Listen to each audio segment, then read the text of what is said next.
প্রাণতোষ মুখোপাধ্যায়ের বাড়িতে নতুন ভাড়াটে হয়ে এলো এক স্বল্প বয়সী যুবতী, যার নাম প্রমিতা। প্রাণতোষবাবু অত্যন্ত খুশি হলেন ওই মেয়েটিকে বাড়ি ভাড়া দিয়ে। মেয়েটি প্রায় তার নিজের মেয়ের সমবয়সী। প্রমিতার ওপর ভারী সদয় হয়ে প্রাণতোষ মুখোপাধ্যায় দোতলায় থাকার অনুমতি দিলেন। কিন্তু আশ্চর্যজনকভাবে এরপর থেকে শুরু হলো মফস্বলের বুকে একের পর এক রহস্য মৃত্যু। প্রতিটি মৃতদেহের ঘাড়ের কাছে পাওয়া গেল 2টি করে গভীর ক্ষতের দাগ, এবং প্রত্যেক মরদেহগুলি ছিল সম্পূর্ণরূপে রক্তশূন্য, ফ্যাকাশে। হঠাৎ করে কি এমন ঘটনা ঘটল মফস্বলে, যার কারণে এই রকম অদ্ভুতভাবে একের পর এক মানুষ মারা যেতে লাগলো? এই সকল হত্যার পেছনে কোন গোপন রহস্য লুকিয়ে রয়েছে?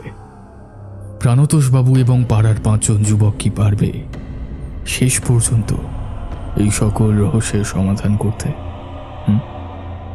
নমস্কার শ্রোতা বন্ধুরা, আমি আর্য আছি আপনার সাথে, এবং আপনি শুনছেন ফ্রিকি ফ্রাইডে স্টোরিজ। আজ আরও একটি গল্প নিয়ে আমরা হাজির আপনার সামনে, এবং আজকের গল্পটা একটি ভয়ের গল্প। শুনবেন সুরজিৎ ঘোষের কাহিনী নিশীথিনী। আমাদের আজকের গল্পে গল্প পাঠে রয়েছে সায়ন্তন, এবং গল্পের সূত্রধার আমি আর্য। শুনতে থাকুন আমাদের আজকের গল্প, সুরজিৎ ঘোষের কাহিনী নিশীথিনী।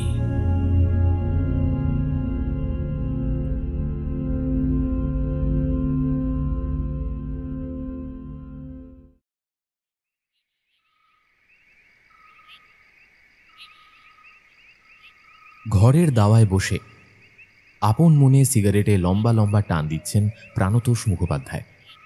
দেওয়ালে টাঙানো ঘড়িটার দিকে চোখ যেতেই তিনি দেখলেন সময় এখন সন্ধ্যা প্রায় 8টার কাছাকাছি। ছোট মফস্বল এলাকায় রাত 8টা মানে প্রায় মাঝরাতের সমান। ইতিমধ্যেই দোকানপাট বন্ধ হতে আরম্ভ করেছে এক এক করে। আকাশের দিকে মুখ তুলে তাকাতেই বৃদ্ধের নজরে পড়ল আকাশের বুকে একটাও নক্ষত্র নেই। গোটা আকাশ সম্পূর্ণরূপে মেঘে মেঘে আচ্ছাদিত হয়ে আছে। তবে আকাশের একেবারে ঠিক মাঝখানে মেঘের অন্তরালে থেকে বহু কষ্টে খানিকটা মুখ তুলে তাকিয়েছে কাস্তের বাঁকা ফলার মতো এক ফালি চাঁদ। কিন্তু চাঁদের রংটা আজ ভারী অদ্ভুত রকমের টকটকে লাল। এরকম গাঢ় রক্তবর্ণের চাঁদ প্রাণতোষ মুখোপাধ্যায় তার অতীত জীবনে এর আগে কখনো দেখেনি। টকটকে লাল চাঁদটা মাঝে মাঝে মুখ তুলে তাকাচ্ছে, তো আবার পরক্ষণেই মেঘের পর্দার আড়ালে লুকিয়ে পড়ছে। শোঁ শোঁ শব্দে ক্রমাগত ঝোড়ো বাতাস বইছে এলোপাথারিভাবে। বাইরের রোয়াকে হেলান দিয়ে বসে বড় তৃপ্তি অনুভব করছিলেন তিনি। প্রাণতোষ মুখোপাধ্যায় অতীতে এক স্বনামধন্য উচ্চপদস্থ সরকারি কর্মচারী ছিলেন, যদিও বর্তমানে তিনি এখন অবসরপ্রাপ্ত। ভদ্রলোকের বয়স আন্দাজই 70-এর কাছাকাছি। কিন্তু তা বললে কি হবে, এখনো পর্যন্ত তিনি নিজেকে বেশ শক্তপোক্ত করে রেখেছেন। প্রতিদিন ভোরে উঠে নিয়মিত free hand exercise, morning walk থেকে স্বাস্থ্য সচেতন হয়ে নির্দিষ্ট সময় অনুযায়ী প্রোটিনযুক্ত খাবার খাওয়া, সব কিছুতেই তিনি ভীষণ কঠোর। পরিবার বলতে রয়েছে কেবলমাত্র তার স্ত্রী। একমাত্র মেয়েকে তিনি বিয়ে দিয়ে দিয়েছেন মাত্র কিছু মাস আগে। উপযুক্ত পাত্রের হাতে মেয়েকে তুলে দিতে পারলে প্রতিটা বাবার মনেই এক পরম শান্তি বিরাজ করে। প্রাণতোষ মুখোপাধ্যায়ের অন্তরেও ঠিক সেই রকমই এক শান্তি কাজ করে এখন সর্বদাই। বাড়িতে তাকে সেরকম খুব একটা কাজ করতে হয় না। তার গিন্নি অর্থাৎ সতীবালা দেবী একা হাতে সব কিছু সামলে নিতে ভীষণ পারদর্শী। প্রাণতোষ মুখোপাধ্যায়ের সারাটা দিন কাটে বাড়িতে থাকা একটি পোষ্য এবং বাইরের চায়ের দোকানে আড্ডার আসরে। সন্ধ্যার সময় তার বাড়িতে এসে উপস্থিত হয় পাড়ার একদল ছেলে। নানা বিষয় নিয়ে গল্প গুজব হাসি ঠাট্টা চলে বেশ অনেকটা সময় ধরে। রাত প্রায় 10টা নাগাদ সকলে যে যার বাড়ির পথে রওনা হলে বৃদ্ধ উঠে আসেন বাইরের রোয়াক থেকে ঘরে। পাড়ার প্রায় জনা 5 ছেলের সাথে তার বড় ভাব। আজ আড্ডার আসরে কেউ আসতে পারবে না দেখে তিনি বেশ খানিকটা বিরক্তির সাথে সিগারেটের ফিল্টারটা দূরে ছুঁড়ে ফেলে দিয়ে মুখ বেজার করে বলে উঠলেন, আজকে সন্ধ্যার সময়টা একেবারেই যেন কাটতে চাইছে না, কিন্তু কি আর করা যাবে, আজকে তো আর কেউ আসবে না। ওরা সকলেই বন্ধুর বিয়ে না কি যেন একটা অনুষ্ঠানে গেছে। আমি তবে আর একা একা বাইরে বসে থেকে কি করব? যাই, বরং ঘরেই চলে যাই, খানিকটা সময় চিকুর সাথে কাটাই, মনটা ভালো লাগবে। এই কথা বলে প্রাণতোষ মুখোপাধ্যায় উঠে রোয়াক থেকে ঘরের দিকে এগোতেই যাচ্ছিলেন, কিন্তু আচমকা তিনি কি যেন একটা দেখে থমকে দাঁড়িয়ে পড়লেন। তার চোখ গেছে তাদের বাড়ির সামনের পিচ রাস্তাটার দিকে। রাস্তার দুই ধারে থাকা বৈদ্যুতিক বাতির মৃদু হলদেটে ঘোলাটে আলোয় অস্পষ্টভাবে দেখা যাচ্ছে কেউ একজন এগিয়ে আসছে তার বাড়ির দিকে। প্রাণতোষবাবুর মনটা মুহূর্তের মধ্যে ভালো হয়ে গেল। হয়তো পাড়ার কোনো একজন ছেলে তার সাথে আড্ডা দিতে আসছে, কিন্তু চোখের দৃষ্টি সংকুচিত করে তাকাতেই তিনি পুনরায় হতাশ হলেন। না, এ তার কোনো চেনা পরিচিত যুবকের মুখ নয়, যুবক তো নয়, বরং একজন অপরিচিত নারী এগিয়ে আসছে তাদের বাড়ির দিকে। নমস্কার, এটাই কি প্রান্তোষ মুখোপাধ্যায় বাবুর বাড়ি? বাইরে দেখলাম বাড়ি ভাড়া দেওয়ার জন্য তিনি বিজ্ঞাপন দিয়েছেন। সেই বিজ্ঞাপনে দেওয়া বাড়ির ঠিকানা পড়ে এখানে এসে উপস্থিত হলাম। প্রাণতোষবাবু এতক্ষণে বুঝতে পারলেন এই নারীর আগমনের কারণ। তিনি সৌজন্যমূলক হাসি হেসে দুহাত জড়ো করে বললেন, নমস্কার নমস্কার। আগে হ্যাঁ, আমি প্রাণতোষ মুখোপাধ্যায়, আর এই হলো আমার বাড়ি। আপনি একেবারে সঠিক ঠিকানায় এসে উপস্থিত হয়েছেন। এমা, ছি ছি প্রান্তোষবাবু, আপনি আমার থেকে বয়সে অনেক বড়, প্লিজ আমাকে আপনি আজ্ঞে করবেন না। মেয়েটির ব্যবহারে অত্যন্ত খুশি হলেন তিনি। সত্যি আজকালকার দিনের ছেলে মেয়েদের মধ্যে এমন সৎ ব্যবহার, এমন নম্রতা, ভদ্রতা খুব কম লক্ষ্য করা যায়। প্রাণতোষ মুখোপাধ্যায় নিষ্পলকভাবে মেয়েটিকে আগাগোড়া পর্যবেক্ষণ করছিলেন। ঠিক এমন সময় ওই মেয়েটি বলে উঠল, প্রাণতোষবাবু, আমি এখানে এসেছি একটি বিশেষ কাজে। এখানে বেশ কয়েকটা দিন থাকব, সেই জন্যই আমার একটি বাড়ির প্রয়োজন। আপনি যদি আমায় আপনার বাড়ি ভাড়া দেন তাহলে খুব ভালো হয়। আপনার বাড়িটা আমার ভীষণ পছন্দ হয়েছে। এরকম নিরিবিলি এলাকায় আমার দরকার ছিল। আহা, তুমি এরকম ভাবে বলছো কেন? দেখো, তুমি আমার মেয়ের বয়সী, আমি তোমাকে অবশ্যই বাড়ি ভাড়া দেব। এই রাতের বেলায় তোমাকে আর ঘুরে ঘুরে বাড়ি খুঁজতে হবে না। ওই যে দোতলা দেখছো, ওটাই ভাড়া দেওয়ার জন্য আমি বিজ্ঞাপন দিয়েছিলাম। টাকা পয়সা নিয়ে তুমি সামান্যতম চিন্তা করো না। যাও, তুমি তোমার ব্যাগপত্র নিয়ে ওপরে চলে যাও। ওপরে বেডরুমের সঙ্গে অ্যাটাচ বাথরুমও রয়েছে। আশা করি তোমার কোনো অসুবিধে হবে না। প্রাণতোষবাবুর টাকা পয়সার অভাব কোনো কালেই ছিল না, আজও নেই। তার নিজের যে পরিমাণ পৈতৃক সম্পত্তি রয়েছে তাতে বসে বসে 7 প্রজন্ম দিব্য কাটিয়ে দিতে পারে স্বচ্ছন্দে। তাছাড়াও মোটা অঙ্কের টাকা তিনি পেনশন হিসেবে পান। প্রাণতোষবাবু মূলত দোতলাটা ভাড়ার জন্য বিজ্ঞাপন দিয়েছিলেন তার গিন্নি সতীবালা দেবীর অনুরোধে। গিন্নি তার কাছে বারবার অনুরোধ করে বলেছিলেন, সারাটা দিন বড্ড একা একা লাগে, ঘরের মধ্যে যদি অন্য একটা মানুষ এসে থাকে তাহলে বেশ ভালো লাগতো। সতীবালা দেবীর অনুরোধে বিজ্ঞাপন দেন প্রাণতোষবাবু। ভাড়াটে হিসেবেই মেয়েটিকে পেয়ে তিনিও বেশ আনন্দিত হলেন। মাত্র কয়েক মাস আগেই তাদের নিজেদের মেয়েকে বিয়ে দিয়ে শ্বশুরবাড়িতে পাঠিয়ে দিয়েছে। এই মেয়েটিরও বয়স প্রায় তাদের মেয়ের সমবয়সী। এই মেয়েটিকে দেখেই তার স্ত্রীও ভীষণ খুশি হবে, তা তিনি বিলক্ষণ আন্দাজ করতে পারলেন। মেয়েটির বয়স আনুমানিক 25-এর কাছাকাছি। মাথার চুল ছোট, গোল, খোঁপা করে পেছনে বাঁধা, টানা টানা চোখ দুটো। চোখের মণি সমুদ্রের জলের মতো গভীর নীল। তবে মেয়েটার গায়ের রং ভারী উজ্জ্বল, একেবারে শ্বেতাঙ্গদের মতন সাদা বলা চলে। পরনে রয়েছে একখানা কালো কাপড়।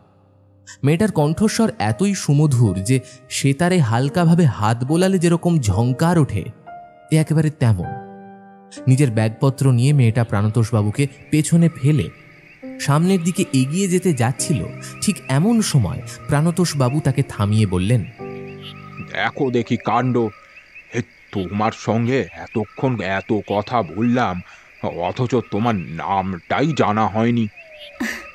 আমার নাম প্রমিতা। এবার তাহলে আমি ওপরে উঠি? হ্যাঁ হ্যাঁ মা, যাও। তুমি নিশ্চয়ই বড্ড ক্লান্ত, তোমাকে আর এখানে বেশিক্ষণ দাঁড়িয়ে থাকতে হবে না। প্রমিতা দোতলায় ওঠার জন্য সিঁড়ির দিকে এগোতেই যাচ্ছিল, ঠিক এমন সময় ঘরের ভেতর থেকে কিসের যেন একটা গন্ধ নিতে নিতে নাক টেনে বাইরে বেরিয়ে এলো প্রাণতোষবাবুদের অ্যালসেশিয়ান কুকুর চিকু। প্রমিতার প্রতি প্রাণীটা নিষ্পলকভাবে এক দৃষ্টিতে তাকিয়ে রইল বেশ কিছুটা সময়। তারপর বিকট শব্দে তারস্বরে চিৎকার করে ক্ষিপ্রতার সাথে দৌড়ে গেল তাকে লক্ষ্য করে। প্রাণতোষবাবু কুকুরটাকে কোনো রকমে আটকে বলে উঠলেন, আহ চিকু, কি হলো কি? হঠাৎ করে এরকম খেপে গেলে কি জন্য? যাও মা, তুমি ওপরে যাও। চিকু কোনোদিন এরকম আচরণ করে না, ও বড্ড মিশুকে স্বভাবের, কিন্তু আজ হঠাৎ করে তোমাকে দেখে কেন যে এরকম আচরণ করছে সত্যি আমি বুঝতে পারছি না। প্রমিতাও এতক্ষণ ধরে পলকহীনভাবে তাকিয়েছিল ওই অবলা জন্তুটার দিকে। প্রাণতোষবাবুর ধমকানিতে চিকু ততক্ষণে তার নিজের চিৎকার কিছুটা কমিয়েছে বটে, কিন্তু গর্জন কিছুতেই থামায়নি। তখনও সে প্রাণতোষবাবুর কোলে উঠে মৃদু মৃদু গর্জে যাচ্ছে অনবরত। প্রমিতার চোয়াল ক্রমশ কঠিন হয়ে উঠল, তার ঠোঁটের কোণে ফুটল এক তীক্ষ্ণ বাঁকা হাসির রেখা। মৃদু হেসে মেয়েটা বলে উঠল, আপনি কোনো চিন্তা করবেন না কাকাবাবু, দেখবেন সব ঠিক হয়ে যাবে। মৃদু স্বরে কথাটা বলেই প্রমিতা সিঁড়ি বেয়ে শটান উঠে চলে গেল দোতলায়। তখনও পর্যন্ত অ্যালসেশিয়ান কুকুরটা ঘেউ ঘেউ করে চিৎকার করেই চলেছে। প্রাণতোষবাবু তাকে টানতে টানতে নিয়ে প্রবেশ করলেন ঘরের ভেতর। রাতে চটজলদি খাওয়া সেরে তিনি নিজের বেডরুমে এসে শুয়ে পড়লেন। সতীবালা দেবী প্রাণতোষবাবুর মুখ থেকে নতুন ভাড়াটিয়া প্রমিতার কথা শুনলেন বটে, তবে রাত অনেকটা হয়ে যাওয়ার কারণে তার সাথে পরিচয় করলেন না। সিদ্ধান্ত নিলেন কাল সকালে তিনি প্রমিতার সাথে কথা বলবেন।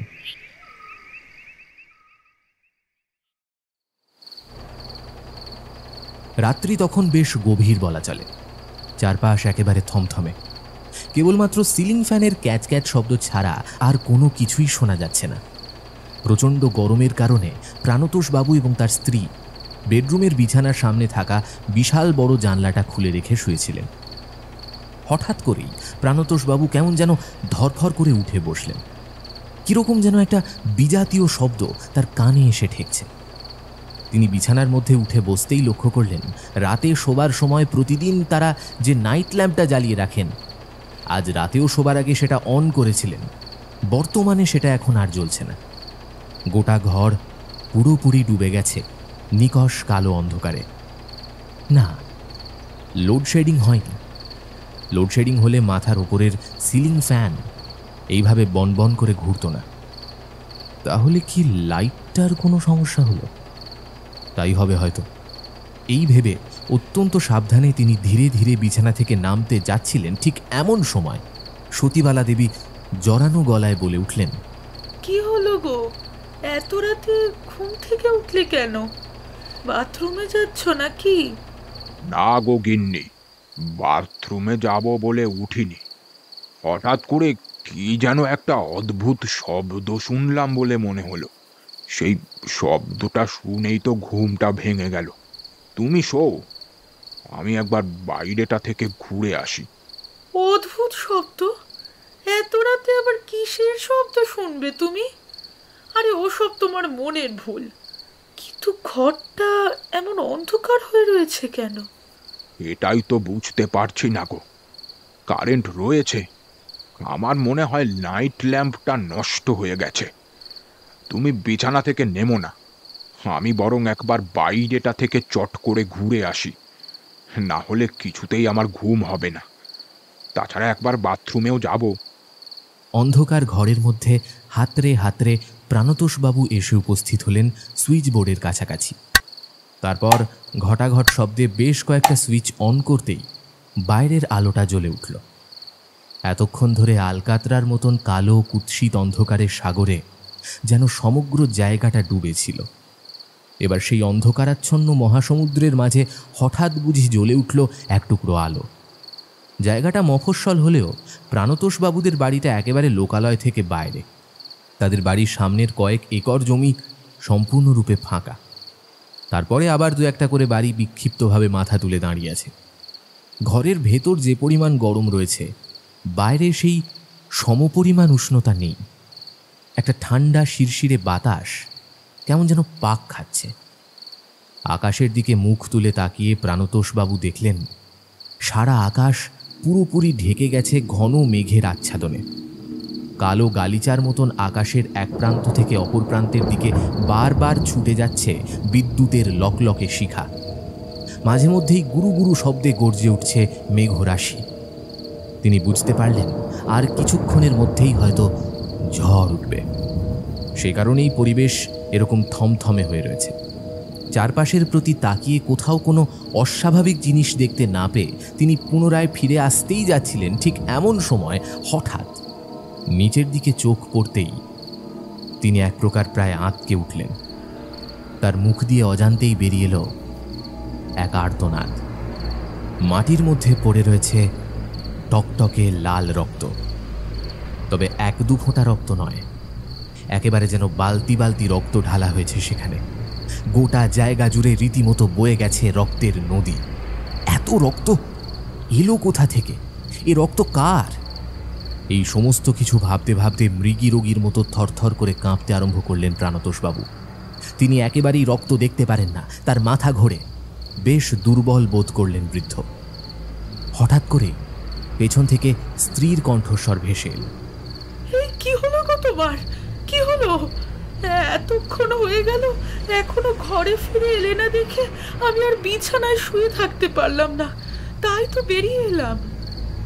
টর্চ লাইট হাতে জেলে সতীবালা দেবী এগিয়ে এসে স্বামীর পাশে দাঁড়াতেই তিনিও এক প্রকার আঁতকে উঠলেন।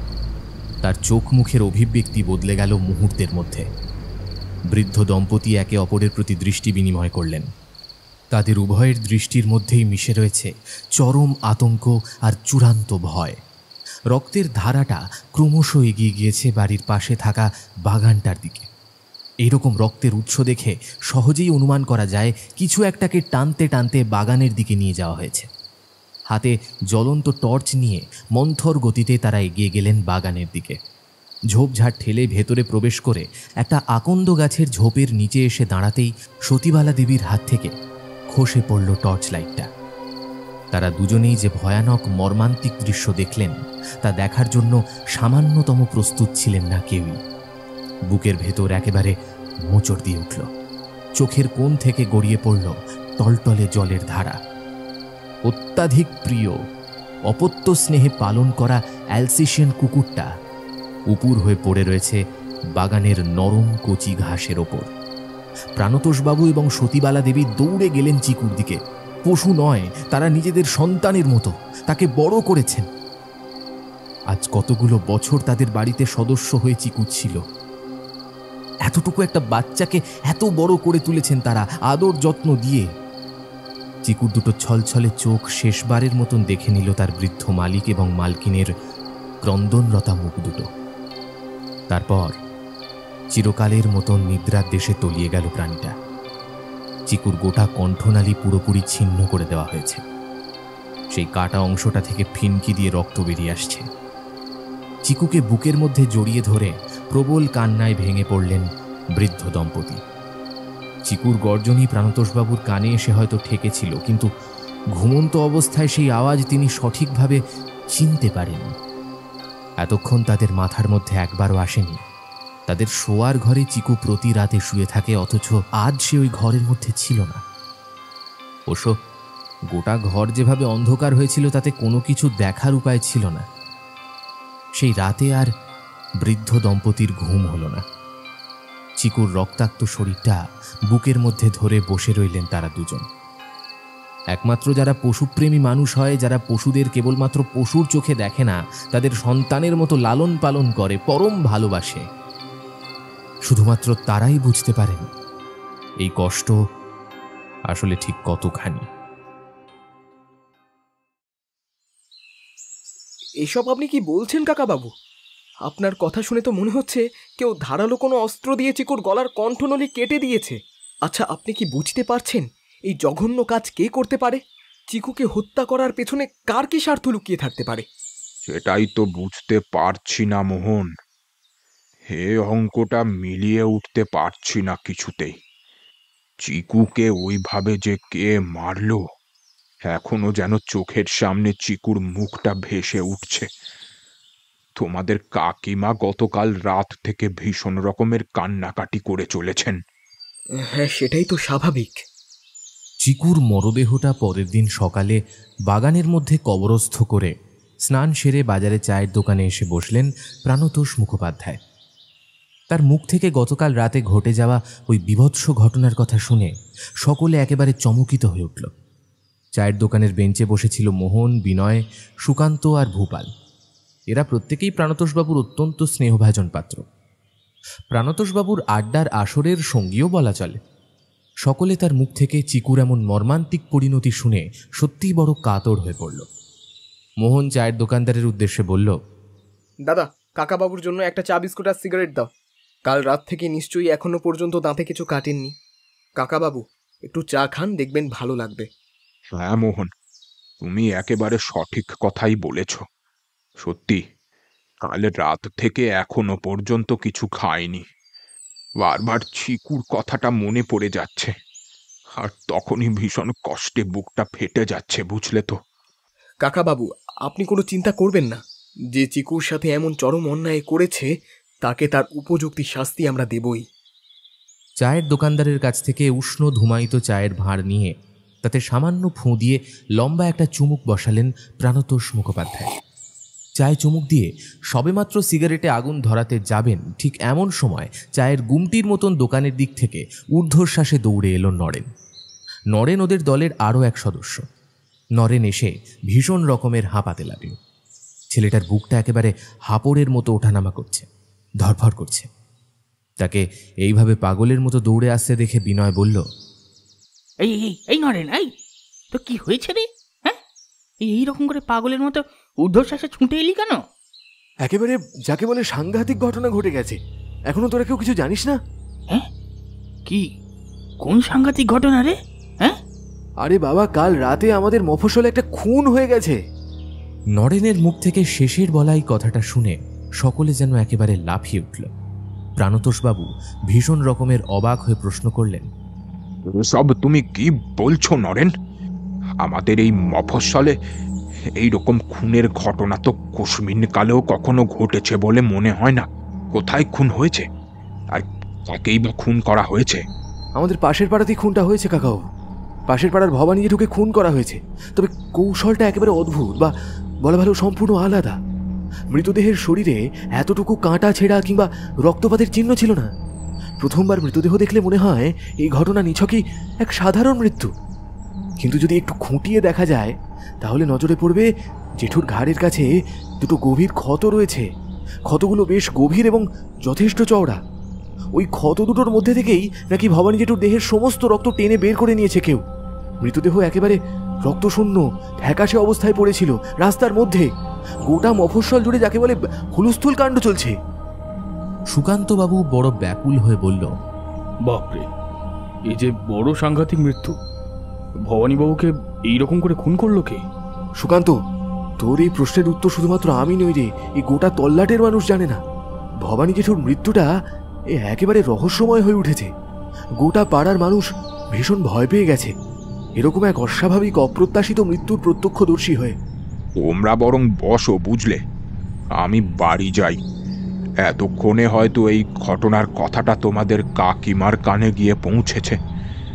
এমনিতেই তোমাদের কাকিমা বেশ চিন্তিত হয়ে রয়েছেন। গতকাল রাতে একেই চিকুর ওরকম অস্বাভাবিক মৃত্যু, তার উপর আবার আজকে খুনের খবর। আমি বরং তাকে সামলাই গিয়ে। ভূপাল প্রাণতোষবাবুর দিকে তাকিয়ে বলে উঠল, হ্যাঁ কাকাবাবু, আপনি বরং আজ বাড়ি যান। আমরা সন্ধ্যার সময় রোজ যেমন আপনার বাড়িতে যাই, আজকেও যাব। বাকি কথা না হয় তখন হবে।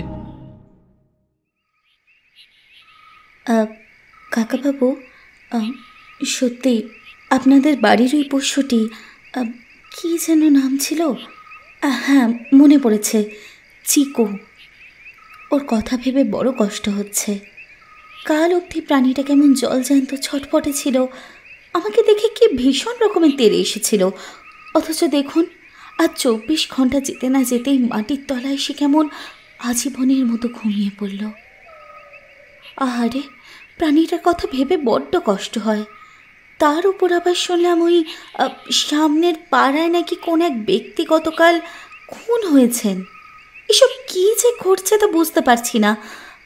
তবে আপনার একটু সাবধানে থাকবেন, আর হুটহাট করে রাতের বেলা বাইরে বেরিয়ে পড়বেন না। সন্ধ্যার সময় প্রাণতোষবাবু বাইরের আরাম কেদারায় বসেছিলেন। হঠাৎ করে পেছন থেকে কথাগুলো বলে উঠল প্রমিতা। প্রাণতোষবাবু প্রমিতার দিকে ঘাড় ঘুরিয়ে তাকাতেই দেখলেন মেয়েটা আগের রাতের মতোই একটা কালো রঙের শাড়ি পরে রয়েছে, তবে আজ তার মাথার চুল খোলা। হালকা বাতাসে কিছু চুল এলোমেলোভাবে উড়ে বেড়াচ্ছে মুখের চারপাশে। চোখের মণি দুটো গাঢ় নীল। রাস্তার ধারে জ্বলতে থাকা হলদেটে বৈদ্যুতিক বাতির আলোর ছটা এসে ঠিকরে পড়েছে প্রমিতার মুখমণ্ডলে, আর তাতেই ঝলমলে ঐশ্বরিক দেখতে লাগছে তাকে। প্রাণতোষবাবুর দিকে তাকিয়ে প্রমিতা কেমন যেন বাঁকা হাসি হাসল। বৃদ্ধ প্রাণতোষবাবু সমস্ত বিষয় নিয়ে ভীষণ রকমের চিন্তিত হয়েছিলেন। প্রমিতার উদ্দেশ্যে তিনি বললেন, তুমি কি কোথাও বের হচ্ছ নাকি মা? হ্যাঁ কাকাবাবু, আমার কিছু কাজ রয়েছে, আর ফিরতে অনেকটা রাত হবে। আপনারা শুয়ে পড়বেন। হ্যাঁ, সেসব না হয় হবে, কিন্তু তোমায় একটা কথা বলি, বেশি রাত পর্যন্ত বাইরে থেকো না, কেমন? বুঝতেই পারছো পরিস্থিতি একদমই ভালো নয়। আপনি আমাকে নিয়ে একদম চিন্তা করবেন না, আমার কোনো বিপদ ঘটবে না। আমি এখন আসছি কাকাবাবু। প্রাণতোষবাবুকে বিদায় জানিয়ে প্রমিতা বাড়ির বাইরে বেরিয়ে গেল। প্রমিতা যখন বাড়ি থেকে বেরোচ্ছিল, ঠিক সেই সময় পাড়ার 5 জন যুবক প্রবেশ করছিল প্রাণতোষবাবুদের বাড়ির ভেতর। তারা আজই প্রথমবার প্রমিতাকে দেখল।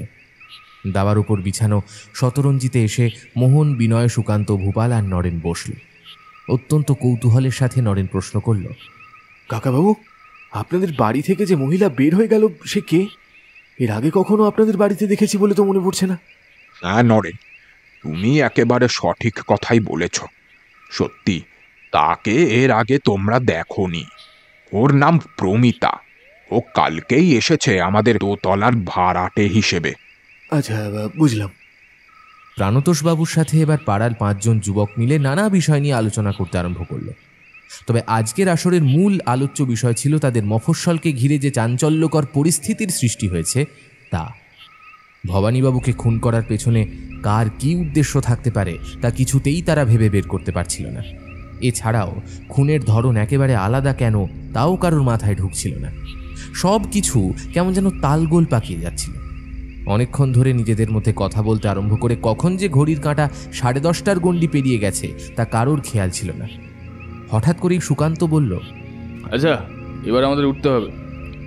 এমনিতেই অনেকটা রাত হলো, তারপর অনেকক্ষণ বসে আছি তো। এইবার যদি না যাই তাহলে বাড়ির লোকেরা মারাত্মক টেনশন করবে। চলো ওঠা যাক। সুকান্তর কথায় সায় দিয়ে বিনয় বলল, হ্যাঁ, সুকান্ত ঠিক কথাই বলিছে। সত্যি আমাদের এবার ওঠা উচিত। কাকবাবু, আজকের মতো এলাম তাহলে। আমরা আবার কাল দেখা করবো এই চায়ের আসরে, কেমন? আচ্ছা, একটু সাবধানে থাকবেন, আর রাতের বেলায় খুব প্রয়োজন না হলে বাড়ি থেকে বের হবেন না, কেমন? প্রাণতোষবাবুর বাড়ির বাইরে বেরিয়ে এসে সকল যুবক এবার হাঁটতে আরম্ভ করলো তাদের নিজ নিজ বাড়ির উদ্দেশ্যে। প্রাণতোষবাবুর বাড়ির কাছাকাছি মোহন, বিনয়, সুকান্ত আর ভূপালের বাড়ি। তবে সবচেয়ে দূরে বেশ খানিকটা তফাতে একমাত্র নরেনের বাড়ি। সকলে যে যার বাড়িতে প্রবেশ করল। রাস্তায় রইল শুধুমাত্র নরেন। নরেন দেখল যতদূর চোখ যায় ততদূর কেবলই ধু ধু ফাঁকা রাস্তা ছাড়া আর কোনো কিছুই নজরে পড়ে না। মানুষজন তো বহু দূরের কথা, নিদেন পক্ষে একটা কুকুর বিড়াল পর্যন্ত কোথাও নেই। এমনিতেই মফস্বল অঞ্চলে সন্ধে 9টা মানে এখানকার মানুষদের শুয়ে পড়ার সময়, তাতে এখন প্রায় 11টা বাজছে। তার উপর আবার এরকম পরিস্থিতি, সব মিলিয়ে একদম দম বন্ধ করা ভয়ানক পরিবেশের সৃষ্টি হয়েছে। এরকম শুনশান রাস্তায় মধ্যরাতে একাকী হাঁটতে হলে যে কোনো সাহসী মানুষের বুক একবারের জন্য হলেও কেঁপে উঠতে বাধ্য। হাতঘড়িটার দিকে তাকিয়ে নরেন দেখল রাত এখন প্রায় 11টার কাছাকাছি। গোটা মফস্বল জুড়ে নেমে এসেছে মৃত্যু শীতল নীরবতা। চারপাশ এতটাই নিস্তব্ধ হয়ে উঠেছে যে বোধহয় একেই বলে পিন ড্রপ সাইলেন্স, অর্থাৎ কোথাও যদি সামান্য একটা সূচ পড়ে তাহলে তার আওয়াজও কানে এসে পৌঁছয়। কালো পিচ রাস্তার দুধারে মাথা উঁচু করে দাঁড়িয়ে থাকা প্রকাণ্ড গগনচুম্বী বৃক্ষের দল, যারা নিজেদের অসংখ্য অগণিত শাখা প্রশাখা বিস্তার করে মাথার ওপর চাঁদোয়ার মতো আস্তরণের সৃষ্টি করেছে। তারাও এখন এই মধ্যরাতের নৈশ পরিবেশে যেন অশনি কোনো আতঙ্কে কেবল চুপচাপ দাঁড়িয়ে রয়েছে। একটা গাছের পাতাও নড়ছে না। নরেনের গা ছমছম করে উঠল। বুকের ভেতরে একটা ঠান্ডা রক্তের স্রোত খেলে গেল। শুকনো ঢোক গিলে নরেন মিনমিনেভাবে বলল, ইস, এতক্ষণ ধরে কাকাবাবুদের বাড়িতে বসে থাকা একেবারেই উচিত হয়নি। যে যার মতো তো বাড়িতে ঢুকে পড়ল। এখনও তো বেশ কিছুটা রাস্তা আমাকে এভাবে একলা যেতে হবে। হে ভগবান, কোনো বিপদ আপদ যেন না ঘটে। আজকের রাতটা ভালোই ভালোই বাড়ি পৌঁছে দাও। কাল থেকে এত রাত পর্যন্ত কাকাবাবুদের বাড়িতে আমি আর আড্ডা দেব না। হাঁটার গতি আরও বেশ খানিকটা বাড়িয়ে দিল নরেন। হনহনিয়ে এসে এগিয়ে যেতে লাগলো বাড়ির দিকে। কিন্তু আচমকা হঠাৎ করে রাস্তার দুধারে জ্বলতে থাকা বৈদ্যুতিক আলোগুলো দপদপ করে দুবার কেঁপে একসাথে সব কটা নিভে গেল। নরেনের বুকের ভেতরটা এক লহমায় পুরোপুরি শূন্য হয়ে গেল। হিতাহিত জ্ঞানশূন্যের মতন ছেলেটা দৌড় লাগালো বাড়ির পথে। কিন্তু মাঝ রাস্তায় এসে সে থমকে দাঁড়ালো। চোখের দৃষ্টি সংকুচিত করতেই অন্ধকারের মধ্যে স্পষ্টভাবে দেখতে পেল পিচ রাস্তার উপর কিছু একটা যেন নড়াচড়া করছে।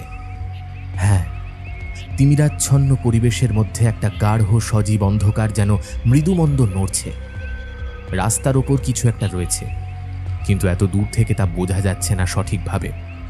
কাঁপা কাঁপা হাতে নরেন প্যান্টের পকেট থেকে ফোনটা বের করল। এতক্ষণ ফোনের বিষয়টা নরেনের একেবারে মাথা থেকে বেরিয়ে গিয়েছিল।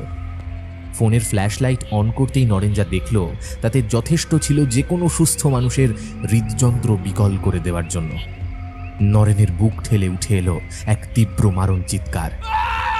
ফোনের উজ্জ্বল সাদা আলো রাস্তার ওপর পড়তেই সে দেখল পিচ রাস্তার ওপর পড়ে রয়েছে একটা আস্ত মানুষের শরীর। সেই শরীরের ওপর উবু হয়ে বসে আছে কালো মতো কি যেন একটা। মানুষের শরীরের ওপর যেটা বসে রয়েছে সেটা নিজের ঘাড় খানিকটা নিচের দিকে ঝুঁকিয়ে কিছু একটা করছিল। সহসা উজ্জ্বল আলো পড়তে মারাত্মক হিংস্রভাবে পেছন ফিরে ঘাড় ঘুরিয়ে তাকালো নরেনের দিকে। নরেনের হাত পা রীতিমতো থরথর করে কাঁপতে আরম্ভ করেছে। ওর পায়ের তলার মাটি ভূমিকম্পের মতো দুলতে শুরু করেছে। ফ্ল্যাশ লাইটের আলোয় নরেন পরিষ্কার দেখল লম্বা কালো চুলের ঝালরে সেই অবয়বের মুখমণ্ডল পুরোপুরি ঢাকা থাকলেও তার দুই চোখের দৃষ্টি টকটকে লাল। দুই চোখের মধ্যে যেন লাল রঙের দুটো টুনি লাইটের আলো জ্বলছে। তবে সবচেয়ে আশ্চর্যজনক ও ভীতিপ্রদ যে জিনিসটা সেটা হলো ওই অবয়বের ঠোঁটের দুই প্রান্ত থেকে বেরিয়ে আসা কয়েক ইঞ্চি লম্বা সূচের ফলার মতো ধারালো ক্যানাইন দুটো দাঁত। নরেনের গোটা শরীর জুড়ে হিমশীতল রক্ত বয়ে গেল। ওর মনে হলো কেউ যেন আস্ত এক বালতি বরফ গলার জল ঢেলে দিয়েছে গোটা শরীরে, আর সেই কারণেই এরকম মারাত্মক ঠান্ডা লাগছে। নয়নের হাত থেকে মাটিতে ফোনটা খসে পড়ল। সে বুঝতে পেরেছে অস্বাভাবিক কিছু একটা ঘটছিল এখানে। হঠাৎ করে সে এসে উপস্থিত হয়ে নিজেই নিজের বিপদ ডেকে এনেছে। নরেন দৌড় লাগালো পেছনের দিকে। তার চিৎকারে গোটা পাড়া একেবারে জেগে উঠল। প্রতিটা বাড়ির দরজা জানলা খুলে গেল। ঘরে ঘরে জ্বলে উঠল মোমবাতির আলো। মানুষজনের কোলাহল, চিৎকার, চেঁচামেচি তার কানে এসে পৌঁছতেই ধীরে ধীরে জ্ঞান হারিয়ে কালো পিচ রাস্তার উপর কাটা কলা গাছের মতো অজ্ঞান হয়ে ঢলে পড়ল নরেন।